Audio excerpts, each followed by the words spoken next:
Israel आणि चीनमध्ये भीषण युद्ध सुरू आहे। या युद्धाचा आजचा 14वा दिवस आहे। दरम्यान आता यामध्ये चीनची एंट्री झाली आहे। चीनकडून इराणसाठी मोठी घोषणा देखील करण्यात आली आहे। यामुळे अमेरिकेचं टेन्शन वाढलं आहे। युद्धात होरपळलेल्या इराणच्या मदतीसाठी तब्बल $2 लाख मदत देण्याची घोषणा चीनकडून करण्यात आली आहे। याबाबत चीनच्या परराष्ट्र मंत्रालयाकडून माहिती देण्यात आली आहे।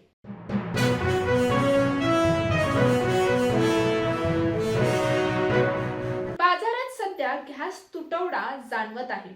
त्यामुळे प्रत्येकाला गॅस मिळवण्यासाठी सरकारने गॅस सिलेंडर बुकिंग विषयी मोठा बदल आता केला आहे। पेट्रोलियम मंत्रालयाने गॅस सिलेंडर बुकिंगचे नियम देखील बदलले आहेत। सामान्य नागरिकांसाठी कालमर्यादा 15 ते 21 दिवस इतकी निश्चित करण्यात आली आहे। एकदा सिलेंडर मिळाल्यानंतर पुढील 15 ते 21 दिवसांपर्यंत दुसरे सिलेंडर बुक करता येणार नाही। जिथे पुरवठा अधिक आहे तिथे ही कालमर्यादा 25 ते 45 दिवसांपर्यंत आहे। ग्रामीण भागात जिथे पुरवठा होण्यास वेळ लागतो तिथे बुकिंगची कालावधी 45 दिवस इतकी ठेवण्यात आली आहे।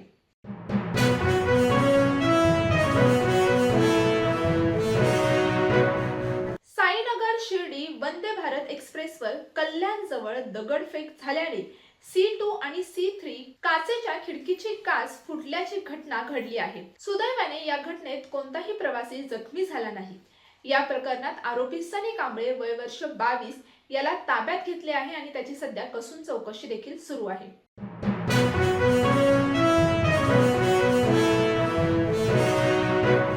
भारतीय शेअर बाजारातील काही कंपन्यांनी गुंतवणूकदारांना चांगला परतावा दिला आहे। चांगले रिटर्न्स देणाऱ्या स्टॉक्सला मल्टी बॅगर स्टॉक्स म्हटलं जातंय। 5 वर्षांपूर्वी 11 रुपयांवर असलेला हा स्टॉक आता 1205 रुपयांवर पोहोचला आहे।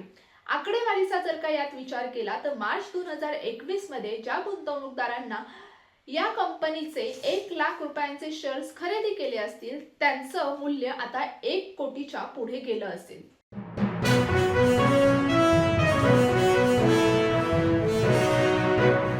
आंतरराष्ट्रीय स्तरावर गौरव मिळवलेल्या बाप्या मराठी चित्रपट 15 मे रोजी प्रेक्षकांच्या भेटीस येणार आहे।